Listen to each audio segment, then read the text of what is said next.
Miryalaguda assembly నియోజక పరిధిలో ఉన్నటువంటి ప్రజలకు, మిర్యాలగూడ రెవెన్యూ డివిజన్ ప్రజలందరికీ కూడా సంక్రాంతి శుభాకాంక్షలు. మిర్యాలగూడ నియోజకవర్గంలో ఈ నెల 28న ప్రారంభమైనటువంటి ప్రజాపాలన కార్యక్రమం నిన్న 5 రోజులు పూర్తి చేసుకోవడం జరిగింది.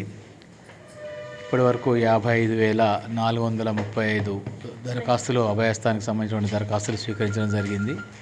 74 గ్రామ పంచాయతీల్లో, తర్వాత 40 మున్సిపల్ వార్డులలో మిర్యాలగూడ అసెంబ్లీ నియోజకవర్గ పరిధిలో మొత్తం 74 గ్రామ పంచాయతీలు, తర్వాత 40 వార్డులలో ఈ కార్యక్రమం ఇప్పటివరకు జరిగింది. 6వ తేదీ వరకు మిగతా గ్రామ పంచాయతీలు, తర్వాత 8 వార్డులలో కూడా కంప్లీట్ చేయడం జరుగుతుంది. వీటన్నిటిని కూడా డిజిటలైజేషన్ చేయడానికి రాష్ట్ర ప్రభుత్వం నుంచి ఆదేశాలు వచ్చినాయి. ఆదేశాల మేరకు వీటన్నిటిని కూడా డిజిటలైజేషన్ చేయడం జరుగుతుంది.